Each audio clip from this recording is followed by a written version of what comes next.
Hi, my name is Peter Montgomery, and today we're going to be discussing using scan data for reverse engineering.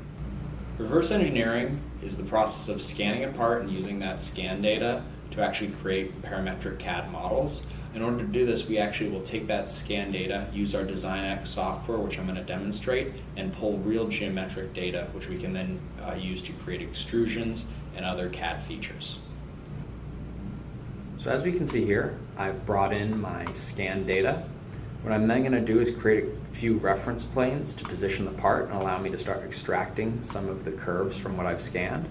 And what I can actually do here, as I'll show you, is create a sketch that's been based off of this extracted curve data. And using that information, I can create real parametric model features such as extrusions. Be sure to check us out next time on 30 on 3D.